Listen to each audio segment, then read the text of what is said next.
Amplifier kelas D dianggap sebagai amplifier masa depan dan diklaim mempunyai efisiensi daya yang lebih baik dari amplifier lain yang lebih dulu populer di dunia audio sound system. Lalu benarkah kelas D terbukti lebih efisien dan seperti apa efisiensinya? Sebelum saya melanjutkan videonya, terlebih dulu saya minta maaf terutama kepada rekan-rekan master audio yang lebih matang pengalamannya dibanding saya, karena di video ini nanti saya tidak bisa memperlihatkan atau mendemokan pengujian-pengujian yang membuktikan tingkat efisiensi sebuah power amplifier dengan cara atau kaidah yang semestinya dipergunakan, seperti memakai dB meter, membaca frekuensi, mengukur tegangan output amplifier dan sebagainya. Oke, langsung saja. Ini contoh amplifier saya yang mempergunakan trafo 20 ampere 55 VAC. Jika saya mempergunakan dengan listrik rumah yang hanya 450 watt, saya cuma bisa memainkan volume musik paling tinggi segini. Lebih dari ini dipastikan listrik rumah bakalan jeglek, terutama kalau nada bass sudah berbunyi. Jangankan pakai ini, pakai amplifier yang trafonya 10 ampere itu pun listrik rumah yang 450 watt itu juga sudah jeglek kok ya.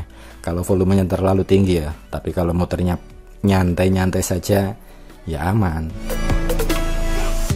Kemudian jika saya memakai listrik rumah yang 1300 watt sampai volume segini dan mendekati full dan sampai amplifier sudah memperlihatkan sinyal klipnya atau tanda klipnya sudah menyala, atau suara yang dikeluarkan amplifier tadi sudah mulai tidak bulat lagi alias suaranya sudah sedikit pecah, yang menandakan ampli sudah mencapai puncak dayanya.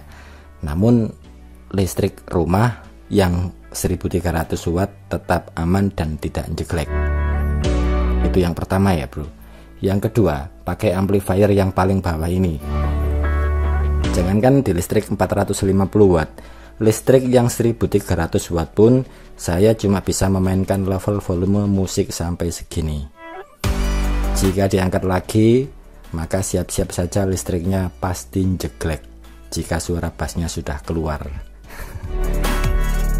Nah, yang ketiga, ketika memakai amplifier kelas D full bridge ini dengan level yang kurang lebihnya sama seperti ini, tingkat banternya suara menurut telinga saya rasanya lebih lantang daripada amplifier yang build up tadi. Bahkan saya masih bisa mengangkat sedikit lagi level volume musiknya sehingga tentunya makin kencang lagi suaranya, sehingga makin mantep lah sodokan suara bassnya. Jadi masih bisa diangkat lagi level volumenya bro.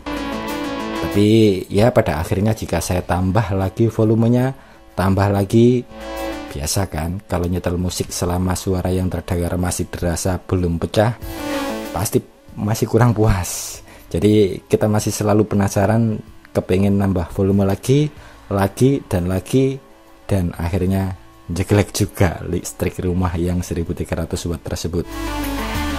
Artinya dengan pasokan listrik rumah yang berdaya 1300 watt, amplifier kelas D ini bisa lebih mengoptimalkan sumber daya yang ada dengan efisiensi yang lebih baik, sehingga dia bisa mengeluarkan suara yang lebih lantang dan keras dan lebih mantap dibanding amplifier build up tadi.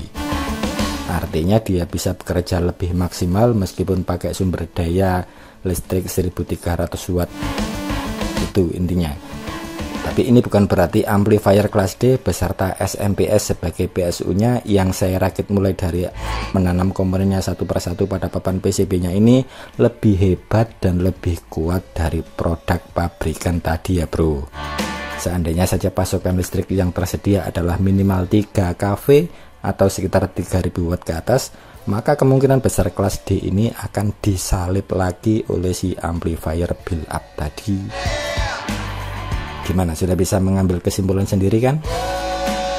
Like dan share video ini jika dirasa ada manfaatnya, atau dislike saja jika memang tidak suka. Sekian dan terima kasih.